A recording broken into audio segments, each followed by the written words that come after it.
we're of course going to focus first and foremost on Kerry's victory, of course, in that All-Ireland senior football quarter-final, beating Tyrone comfortably in the end, 2-18 to 12 points. Joining us this evening, as ever, John Kennedy and Liam Brosnan, and we brought in Dinny Long as well. We might be nice to Dinny this evening on Cork a little later on, but we'll get his views on Kerry first. Lads, you're very welcome to the studio as always. Evening, Cavan.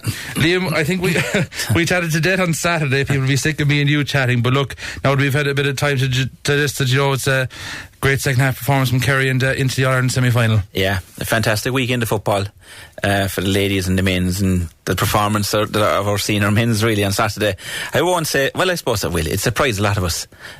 We knew we were going well after the Louth game, but like I said to you just before the game when we were talking, I thought, look, a 1 or 2 point victory would be a good victory for us, but no one saw the performance in the second half when Kerry came out, and it was something like Dublin yesterday as well. You know, they just left the traps in the first 10 or 15 minutes, the third quarter you could say, and Tyrone had no answer to us.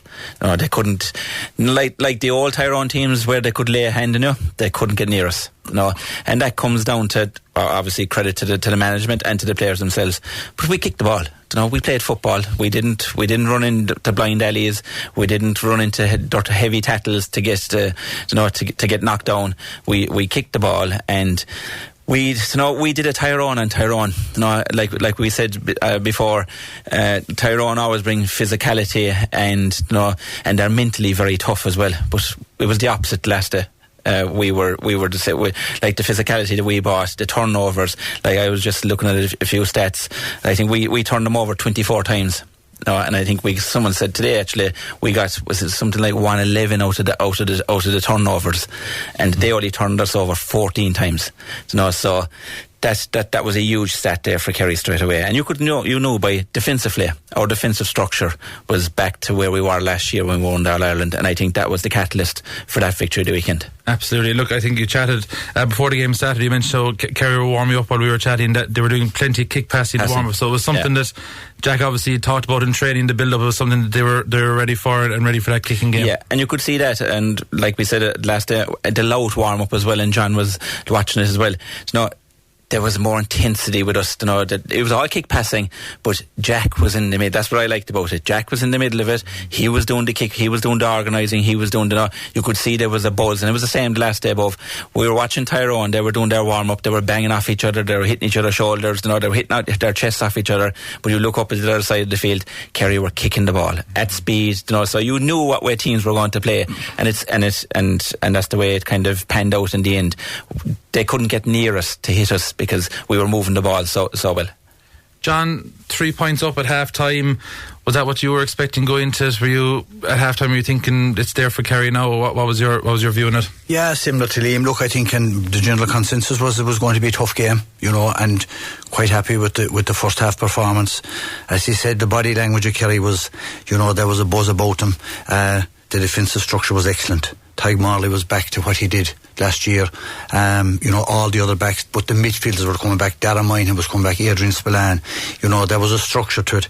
There was an intensity to it, and we used the ball very well. The kick passing was excellent, but the start of the second half, we kicked a couple of points, and then we got the goal, and then it was you had the cushion then. You could kick on and express yourself. They were chasing. And they were chasing all the time. And their marquee players, we'll say the Canavans, look, Matty Donnelly, they were blotted out of it. Our matchups were excellent. The physicality in the tackle, we worked extremely hard.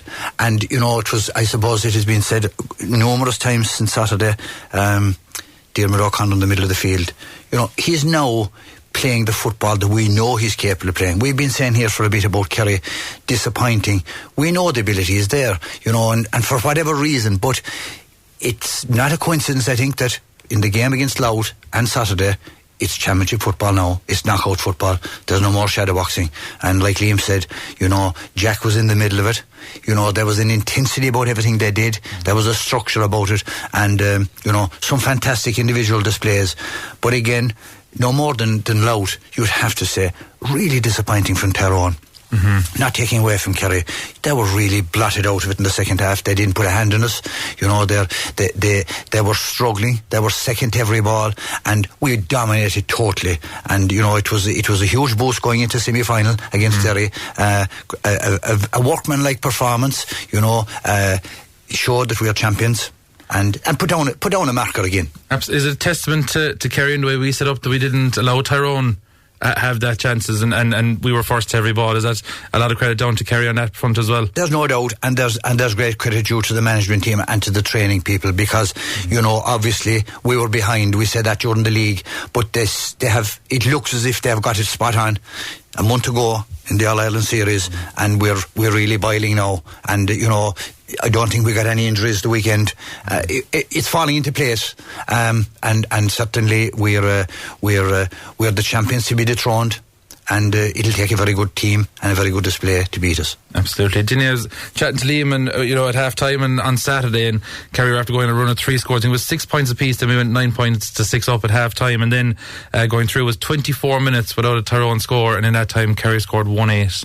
And that's the winning and losing of a game there, isn't it? Oh yeah, because as the lads were saying there, Ivan, you know, we were all expecting all the fellas, man, woman and child, were going up to see a tough encounter, and Tyrone, being Tyrone, would be in your face and, you know, hunting and chasing and all that.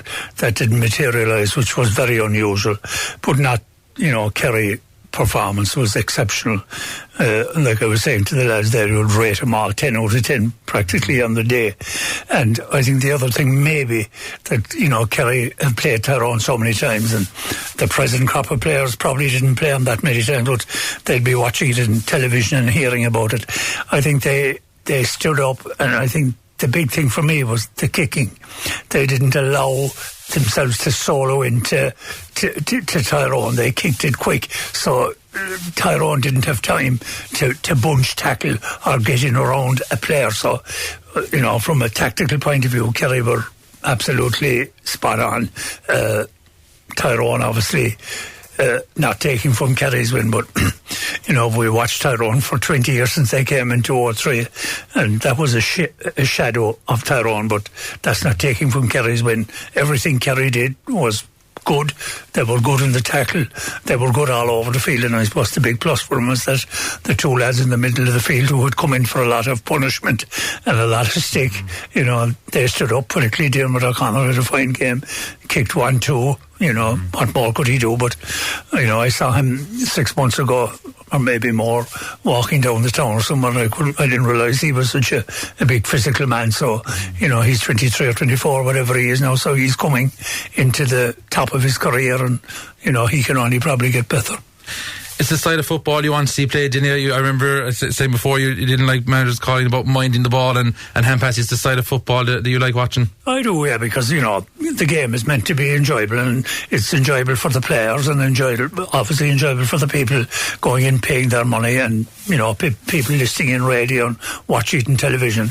And it was a bit refreshing to see that Kerry were, you know, but Kerry are well capable of kicking, and, you know, I saw the two lads here on my left playing, and if you allow any Kerry footballer a bit of time and a bit of space, he'll absolutely murder you, like. So, you know, if you don't get in around them, they're going to cause you problem, because they all can play. You don't get a Kerry jersey unless you have a lot of things going for you, and that's the way it should be. But I was delighted to see more kicky in the game, and I think it's only good for the game. And, you know, we saw it from Dublin as well, you know, so they're probably the two best teams. I know people will be talking about Derry and Malin, but for me, Dublin and Kerry are a good bit ahead of the two teams that are left. And that style of football, definitely. Liam, I suppose going back to this, you know, before the game, obviously it was billed to be that tight contest. Did Tyrone maybe come into the game thinking that Kerry were maybe a wounded animal after looking at maybe the group stage and seeing that defeat to Mayo in Kearney, which wasn't expected by anyone, and then maybe that narrow victory over Cork, and then obviously the Loud game was the Loud game, but did Tyrone maybe think Kerry were a bit weaker than what they were? Well, I suppose if you were looking at the games, if you were the opposition manager, you were looking at the Monaghan game. You were looking at the league performance first, where Kerry didn't light it up too much. You were looking at the Monaghan game the Mayo game, where we were beat well, and then you're looking at the Cork game where we didn't really kind of light up the place. And then Lout, and if you're the Tyrone manager saying, right, Lout, you wouldn't be getting overly excited about it. So you're saying Kerry aren't motoring that well. But like you could see Kerry just left out. It was like a spring being released, against the Lout, and it was the same yesterday. And what I liked about yesterday even was that we had 25 shots at goals and we had 13 scores. Sorry, no, we had 25 shots from play at goals and we had 13 scores from play. Like before we were kind of passing the ball. When we got into our wides that we kicked, they were, as I would say, they were good wides. There were shots where you had to take. Whereas Adrian Spillane came up now and he kicked 2 points yesterday. Diarmuid O'Connor came in and kicked 1-2. During the league, we were kind of passing that ball sideways, or we were waiting for somebody else to come and kick that score. We were taking the shots. Fellas were stepping up to the plate and taking the shots. We weren't dependent on David Clifford. And like everyone was saying, we were a one-man team. And we were kind of proving now that we aren't a one-man team. And like Dinny said, when you put on a Kerry jersey, all these guys can play football, and it's kind of second nature to us to be playing backwards and over and back to field. I know there's times you have to do it, but it just proved yesterday that when we do move the ball, we can create magic. And when you have the likes of David Clifford, Sean O'Shea, Paul Gainey and all these natural forwards, and I suppose we're blessed in Kerry that we have natural forwards. You go to county league matches all over the county and you will see natural forwards, guys that probably who should have been getting Kerry team time and they can't get on Kerry teams or whatever, but they're just natural forwards. And I think we have that in abundance here in Kerry, and I think that's the difference between us and every other team. And Dublin are probably with us as well, and Galway. They'd be 3 good footballing counties, and I think we have the players, so we don't want to be drawn into these battles of over and back and over and all this kind of crack. When we moved the ball, it was lovely to watch Saturday. I know people are going to say question Tyrone, how good Tyrone were, but if you move the ball like that, there are many teams that are going to stay with us. Looking at it, I think David and Paddy were probably marked well out of it by Tyrone. Were they watching those two maybe too much and leave a bit of space for the other forwards as well? Yeah, and to see David and Paddy, even though they were marked, if you go back in the video and watch it, like they had a hand in everything, the two of them. And David is probably one of the most unselfish players you will ever meet, because he will always give the right pass, the right decision. He won't try to kick 1-10 himself. He'd like to see somebody else kick 1-10. That's the way David is. And Paddy's the same. Some of the passes they do, and they will draw a lot of attention, and that's when you need other guys to step up to the plate. And I think that's happening at the moment. And it came really, and like John said at the start, our defensive structure that we had last year is back. Tig Marley was sitting in front of the D yesterday. You had our midfielders sitting in front of Tig Marley. Everyone, we looked very comfortable. I don't know, is it something that we knew we were going to do in come quarter-final stage and we were holding it back? But it looked very good. It looked like something we were doing all year. Everyone was very comfortable. We were very tenacious on the tackle, and when we turned them over, we tacked at speed because we used the foot pass, and it was like Kerry last year all over again. Absolutely. Just looking at a couple of texts starting to filter in. I think a night that Kerry are victorious, the text time to be a small bit quieter, or else they just listen to Donald one or the other. But it's hi Evan, great performance from Kerry, but can't get carried away yet. There'll be a tough nut to crack. The GA are shooting themselves in the foot, having David Clifford behind the paywall for most of the championship. That's from Charles. Yeah, hi Charles, thanks for tuning in this evening. Yeah, you're probably right. Now we might have a chat about that a little later on, but of course you're free to air, no paywall here on Radio Kerry or commentary or Terrace Talk. Congrats to Jack and the backroom team and the players. Great performance, Croke Park. You'll be proud to be from Kerry walking out of Croke Park. That's Katrina and Tralee. That done a lot to maybe beating Tyrone now. Is that little sting in a game against Tyrone as well, that you'd be proudly wearing the green and gold after a victory? Monkey off the back, I think. And I think Jack was kind of happy as well, because it was always kind of a thing that was hanging over him. But yeah, and look, I suppose, it's no big secret that there is a bit of between Kerry and Tyrone, even for the supporters. And you can ask Ambrose that. There's no love lost, and every time we kind of win that game, you come away smiling. All right. I might try to grab a clip from the last time we played a league game in Over earlier this year with Ambrose. I might get Keane maybe to get that for a little later on.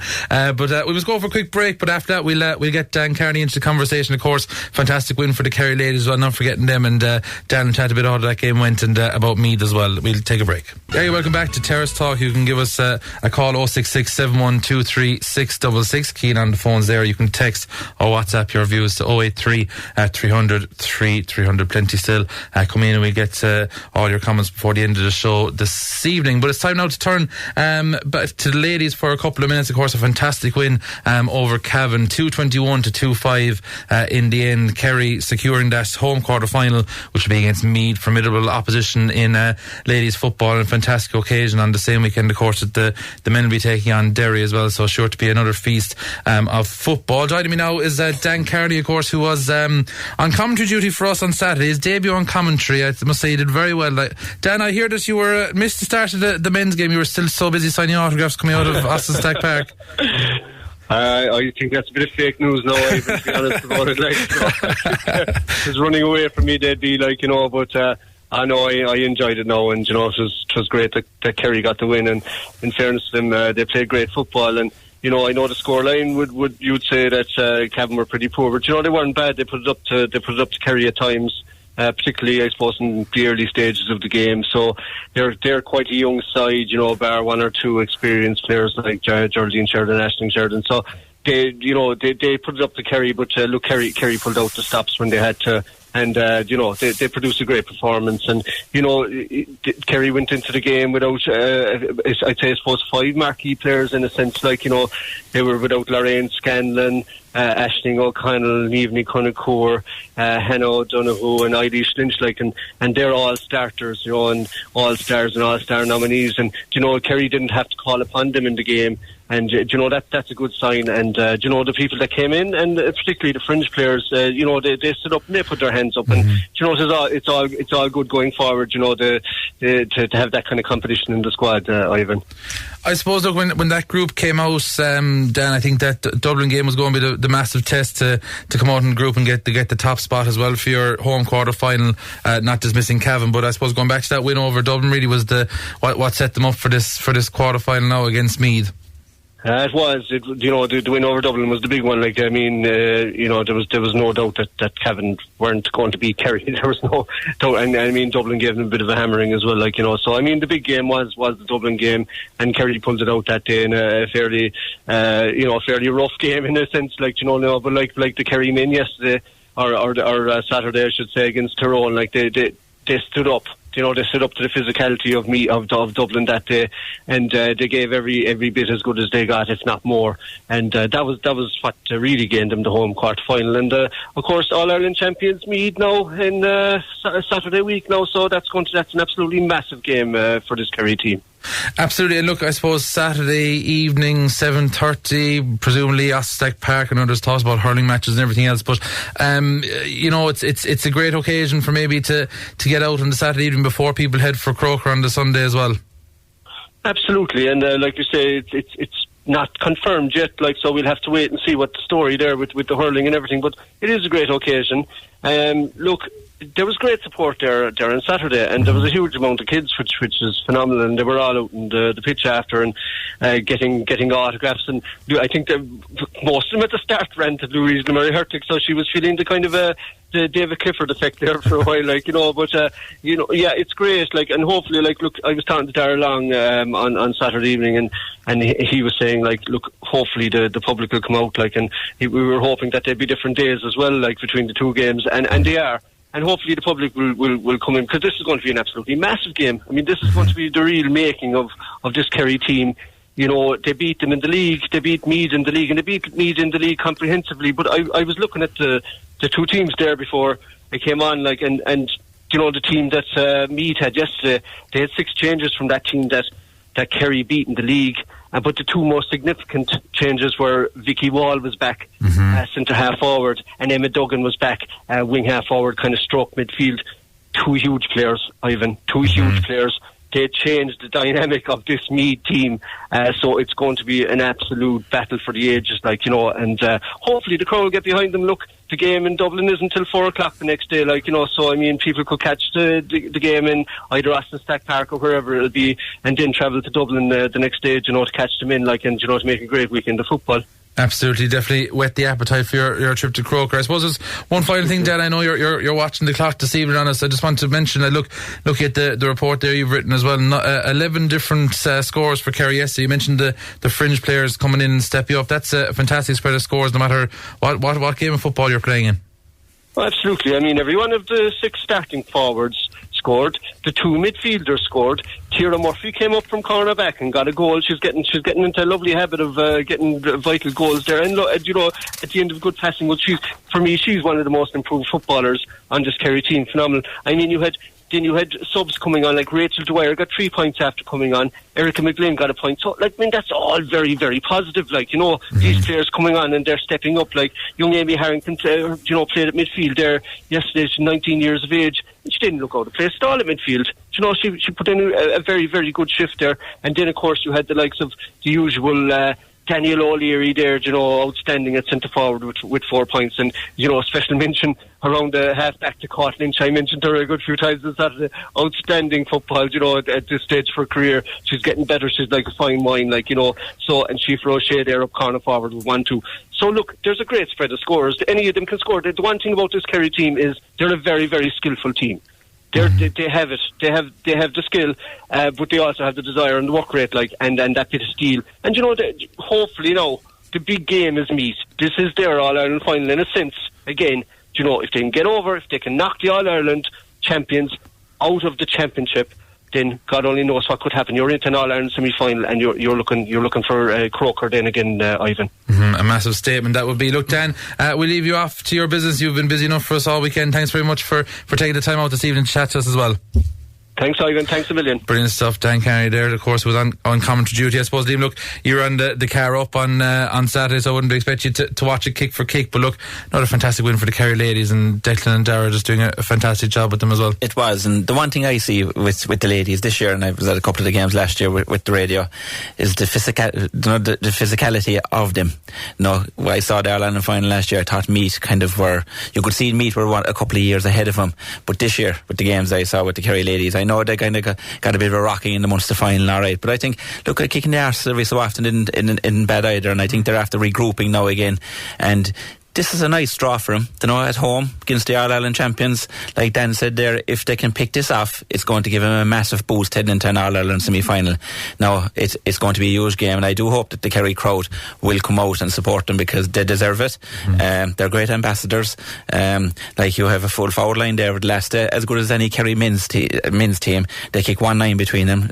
You know, so there's a lot of good footballers there, and it's a lovely, like Denise said earlier, he loves watching the football, you know, and it's free-flowing football, and it's very, very enjoyable to watch. And I do think that if they get over Meath, they're going to take a lot of stopping.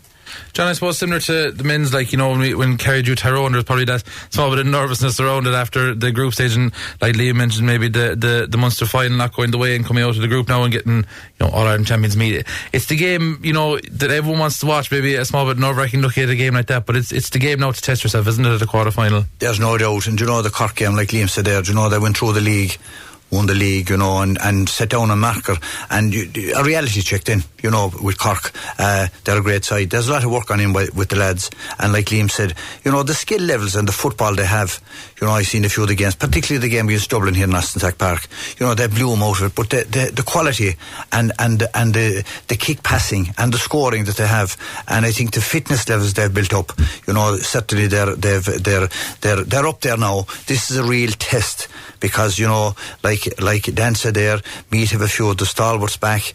They're All-Ireland champions that are hard to beat, but the fact that we're at home, I think, is crucial. And I think as well as that, get over that, it looks as if we've avoided Cork or Dublin for the semi-final, and that's crucial as well. But, you know, fantastic, and they deserve the support, in fairness. I'm glad that they're not clashing, the Kerry-Derry game, and hopefully the Kerry crowd will come out to support them, because they deserve it. Massive effort being put in.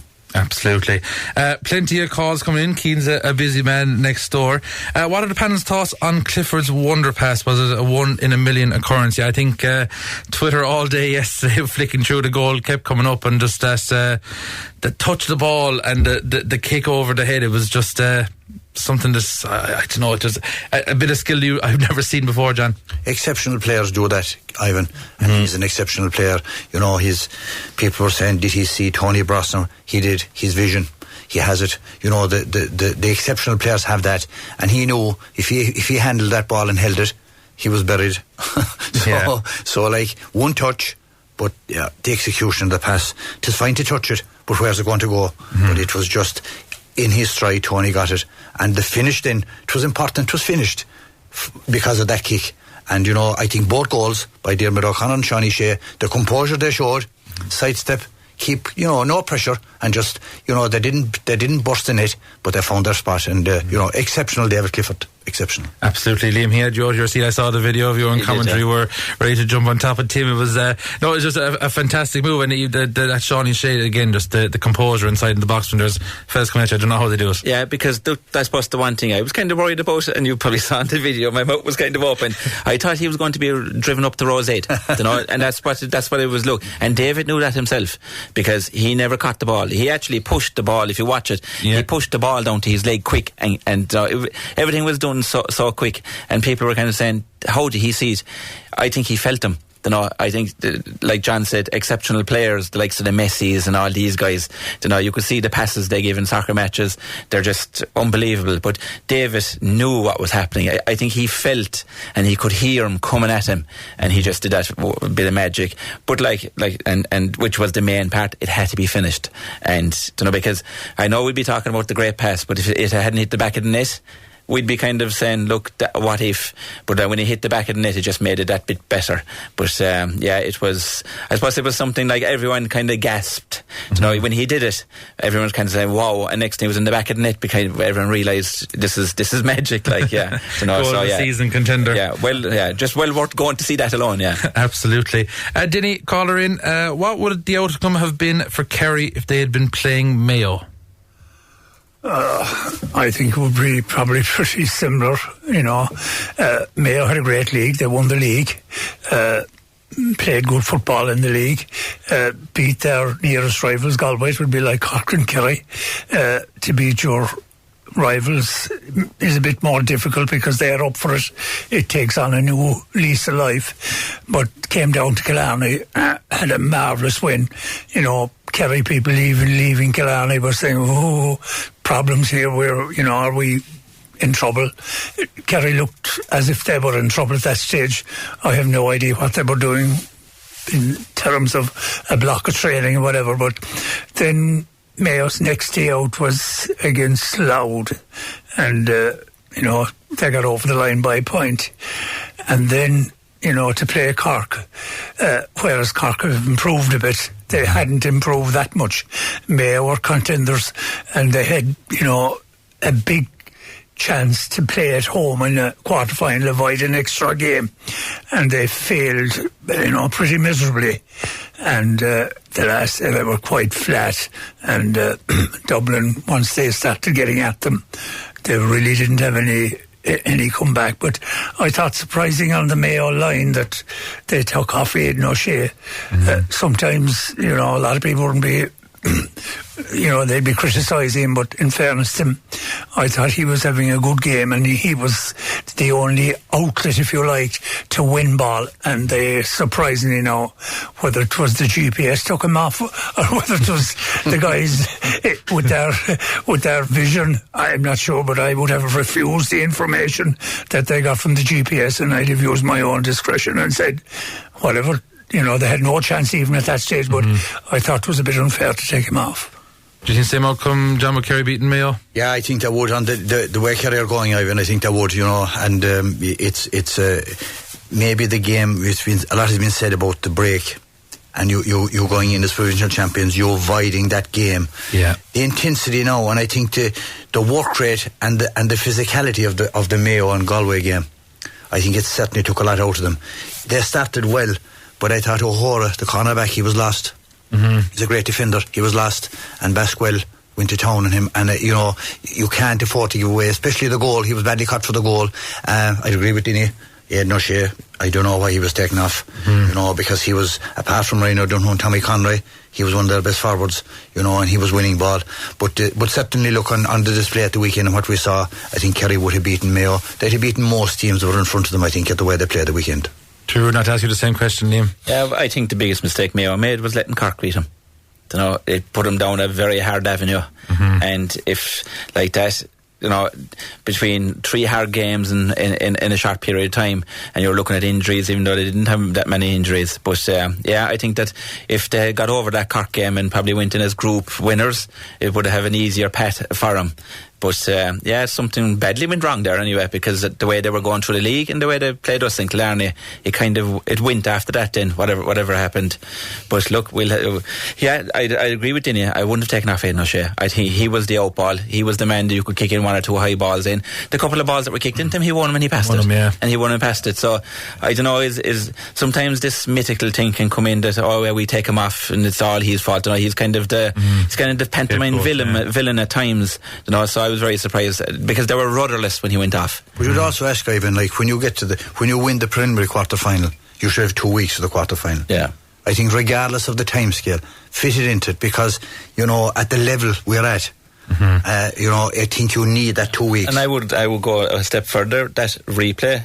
And the penalties, like that should be going to a replay. Sure, our man Monaghan should be going to replay. After extra time. After extra time, it should be going to replay, because penalties are very hard. Look, I know we enjoy watching it in soccer and it's all this, but no, I think another day out for these lads. Even though we say they're professionals, they're still amateur footballers. It's not a nice way to go. They could play that in Clonus next weekend. They could have very easily. It wouldn't affect any calendar. And I think both teams would have agreed. And both teams are stuck with hand for it anyway. In fairness, absolutely. We'll chat a bit more about the other quarterfinals after the break. Just one more for you lads. Incident I didn't see. What are the panel's thoughts on the linesman not intervening following Darren McCurry hitting Graham O'Sullivan into the stomach? I mean, look, you can these calls can come in comments and stuff about performances, but I mean in the pace of the game now, like even in a game on Saturday, it was very pacey. It was not many. It wasn't stop start. It was just quick. Bit of forgiveness to referees in a tough physical game like that. Yeah, there'll always be incidents like that. There was, it was McCurry's not a dirty player either. In fairness, no. he's one of their best ball players. He just let out. I don't think you can be nitpicking about all those. But look, overall, I think that in fairness, the referees, they did quite well over the weekend. I thought Brendan Crowley did very well for us, because he left the game go. Yeah. Oh, exactly. Because when we usually play against Tyrone, they're falling down, the physios coming in and everything. The minute there was a free, he was running away, the ball was moved. Yeah. He wasn't slowing down the game or anything. Everything was fast paced, and it did actually suit us, because the last thing we wanted to know was a stop start kind of a game, because it wouldn't have suited us. So I thought he did very well the weekend. I'm sure if he had taken the rule book out, there could have been 20-25 yellow cards in games. They could have. It used to be the common sense as well. Common sense, exactly. Look, that we're tight on time with the break, so we'll take a break. We'll chat about the other 3 quarterfinals after we take these. Okay, welcome back to Terrace Talk. It's Ivan in for Donald for the rest of the evening. 083 300 3300. You can give Keane a call. 066 71 23666. I suppose that we've mentioned a lot, lads, about the other quarterfinals already. We'll just, I suppose, Dublin Mayo to start. We get through these fairly lightly because time is against us. I suppose Dublin, the much stronger. Caller says, what does the panel make of Mayo's goal being disallowed in the first half? If the goal had been allowed, could it have swung the game in Mayo's favour? Liam Brosnan? Well, it's only small things that can swing games like that. Confidence but I do think that you can pick the ball up like that. That is the rule. So I think the referee was right. The rule.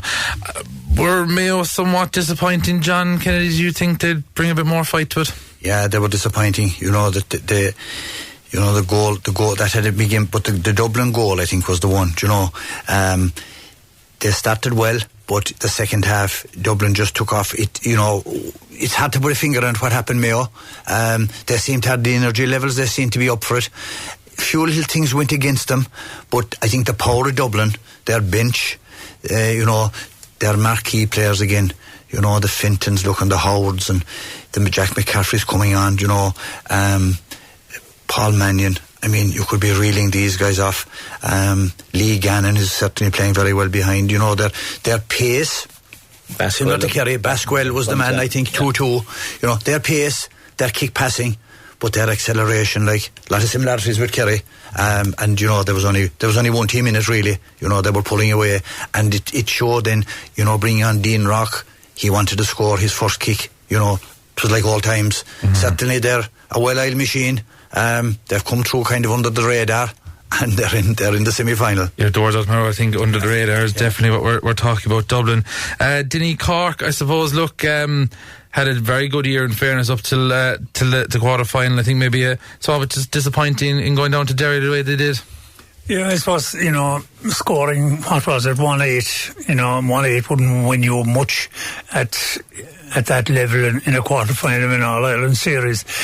Overall, there was a bit of progress made. You know, they beat 2 Division 1 teams after losing to Clare. We lost a lot of hope. We thought, you know, will we even be in? The Sam Maguire went up to Loud, got a good result in Navan. Beating Mayo was a big plus. Then had a good win over Roscommon. Progress made, but still a lot of work to do. Fair play to the lads involved. If they can, you know, find a few forwards. We need to find forwards. We just, you know, we had a good few chances against Derry. Didn't take them. There was, you know, probably 4 or 5 chances. Had we taken them, you'd put pressure on Derry. They'd have to come out a bit more, or, you know, I don't know if that's the right word, coming out a bit more, but that then maybe you could, you know, attack them a bit more and get a few more scores. But a bit of progress made, but, you know, we're still a long way off. I suppose John Cleary put his finger on today when he said, you know, Division 1 has to be the target.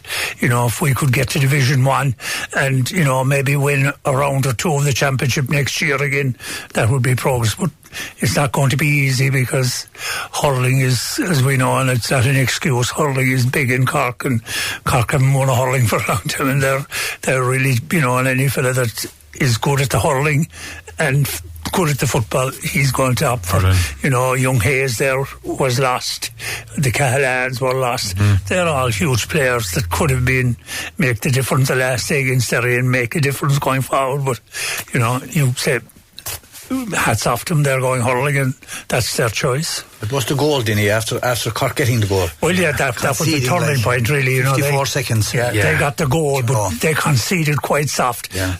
And, you know, the one thing they wanted at that time was to hold out and not give away a goal. And maybe get the next score again and just push on. So that didn't happen. No, overall, Derry were, you know, 4 or 5 points better. But, as I say, there's a pile of work to be done, but fairly choose to the lads that, you know, if they can, they'll go back to their clubs now and play championship, and, you know, they'll have to go back at it again next October, November. It is hard going when you're down there, but trying to get out of Division 2 should be the goal for next year. I suppose it's fair of me to say that Cork are kind of a team in transition over the last couple of years, kind of bringing this fresh blood and you know, out with the old in with the new, the kind of Kerry Cork rivalry we had, you know, going back the last 10 or 15 years is kind of maybe dwindled away a small bit while this transition period's happening. I suppose is an All-Ireland quarter-final kind of as much as you could expect from a Cork team at the moment? Well, certainly after the Clare game, you know, that's not taking from Clare, like, but, you know, we'd always say that, you know, we'd be hoping that we'd always have a point or 2 to spare over Clare and Tipperary and Limerick, and that's no disrespect to them. But, you know, we were beaten by Clare fair and square, and it looked as if, you know, we weren't going to progress at all. But in fairness, by beating the teams that we beat, as I say, there's a lot of work to be done, but it's a question of knuckling down to it and trying to find a few new players in the championship, and hopefully that we'll get back to the stage where we will be more competitive. There's no easy fixing it, because the Kerrys, Dublin, Mayos, you know, they're all well ahead of Cork, but it's up to the players as much as it's up to the sideline. Are they committed to give it 4 or 5 years of their time? It's a big commitment, but that's what you have to do now if you want to compete with the Dublins and the Kerrys and the Mayos and the Tyrones. Liam, did Derry show you anything in that game? I don't want to take Donald's preview show off him for next week, but a quick word on Derry after the draw and everything was made. We know the fixture and all that. Was there anything from Derry's game against Cork you might say Kerry need to watch out for? Well, definitely, because look, they're Ulster champions. 2 years in a row, aren't they? They're two double, like they are going to be tough. They're around with a while. A lot of good players there. Like they're talking up that this Chrissy is McKay. Is going to mark David Clifford. There's going to be David will never. They're saying that David hasn't met a player like him yet, but I don't think this fella has met a player like David Clifford yet. But McCluskey, McKinless, Conor Glass, all these guys, very good footballers. So they will. But like they play a northern type of game. And I think we can handle that now at the moment. That the way we're playing, we can handle that. Once we can move the ball, our defensive structure seems to be back in place again. But the key is moving the ball out at speed. Now, what they do is something similar to Tyrone. They try to lull you into a false sense of security. They'll try to bring the Kerry defenders down the field and then break at speed and goals. But we kind of stopped that last day against Tyrone because we always held one or two fellas back just in case there was a break. And plus when we lost the ball, we were stopping the ball straight. There was a bit of cuteness in us. We were stopping the ball straight away. So I think it's going to be it is going to be a battle. But I'm like I said at the start of the year when I was talking about Kerry, I wasn't as confident through the league because I could never see us making the same moves that we were doing last year. But last year I was very confident going into games. But I'm confident now again after the last two games that we have something that's starting to green shoots starting to appear and it's just coming right. And I do think that we'll like I said, it's going to be tough, but I think we'll get over there, all right. And stuff. And Monaghan, John, I suppose, look, we kind of mentioned a little earlier on, penalties no way to decide a game, but for the neutral it is great. Like I must say I enjoyed it. I went home, I sat down, put on my GA Go and watched the second half and the extra time and the penalties. It's fascinating for a neutral, but for Monaghan or Armagh you'd feel sorry for the outcome of it. Yeah, it's a killer, and Vinnie Corey kind of said it. I was watching last night in the interview, they didn't win the game, they won the penalty shootout, and in fairness he was very gracious in victory. But there's a question about Armagh, Ivan. We saw him here in the National League, I said it in Terrace Talk after. They didn't go to win the game. Did they go to win the game the weekend? No. I don't think they did. I think they have some fabulous footballers playing within themselves, waiting for things to happen, not losing. But are they going to win either? There are systems. They are systems. And then you look at Monaghan, look Jack McCarran and what can you say about Conor McManus? He came on, he kicked 3 points, he stuck 2 penalties. They were an example to anyone for how to take a penalty. Roof of the net, left and right. And what a county Monaghan are though. They're in the All-Ireland minor final. Small county. People. They are in the semi-final. They survive in Division 1 with the last 5 or 6 years. And in fairness, they can. Vinnie Corey, real passionate, a real sound Monaghan man, great GA man, and fair play to them. They're in the All-Ireland semi-final, and they'll have a cut at Dublin. Obviously they'll be underdogs, but look, they got over the line in a penalty shootout. Is it the way you'd like to see it? Not really. I feel that, if it's extra time and it's level after extra time, I think at that stage of the championship there should be a replay. They should be going up to Clonus next Saturday evening. Yeah. Absolutely. We're into injury time. 2.5 minutes. We're going to do a quick fire on a few comments across the table. Dinny, I'm going to go to you first. Where was it? With David Goff teaching in Dublin, should he be allowed to referee a game that includes Dublin? That's from John and Dingle. No, definitely not. It's as quick fire as you could ask for. Fair as that was quick. Credit for that. Took me longer to ask the question. We go through a lot of questions here. Hi, Evan lads. I think Kerry will get over Derry okay, but wouldn't be putting any money on Dublin to beat Monaghan. No, Dublin beat Monaghan, alright. Liam disagrees with you. Congratulations to Tim and Ambrose for another round of outstanding commentary. John, would you agree? Oh, I'd agree, yeah. They're the comments around the county for the last 2 days is incredible. They're legends. They're royalty, at this stage. And it's more than the commentary, they bring a sense of humour to it as well, and fair play to them. Well done. Absolutely. Text in, I suppose, look, maybe we did gloss over it a bit. Maybe someone doesn't agree with the previous statement about the pace impacting McCurry's hit not being picked up. Okay, I suppose maybe I possibly phrased that wrong myself in the fact that the game has kind of gone so quick now that things are moving on. As you say, the game was kind of left play. I don't want to, look at an incident and say, it shouldn't have been pulled up, and I can apologise for that. But, it's just kind of saying that what I was saying was that the game has gone so fast now that it's easy for a referee to miss something. Was I right? I think so, Evan. I don't think, that you can stopped the game for, there's always a bit, the GA is a funny organisation in that sense that fellas are giving out, pulling a twist and to rile fellas up and, cause a bit of thing and good for your team and all that kind of thing. So if you stopped it for all those incidents, sometimes there's a bit of a push and a bit of a show. And I'd say in fairness to the referees now, they're beginning to let the play go a bit, but at the same time you must call fouls. When a foul is a foul, it's a foul, and it should be a foul. Now, going back to the incident about the Mayo forward picking the ball up, the Dublin backs had already stopped, but probably another referee might have left it go, but once the Dublin players, he saw they stopped up when they heard the whistle. So I'd say a 14-yard free, but it should have been in and not out, because the Mayo fella, I don't think touched the ball. He said first that he touched the ball on the ground, so I don't think he did. No, well, one man we forgot to mention this evening, Paddy Talley. I think a lot of people praise him for the performance. Lads, thanks very much for joining us this evening, and we'll be back again probably next week to look ahead to Derry, and the following week looking back in Derry. We'll take a break for news.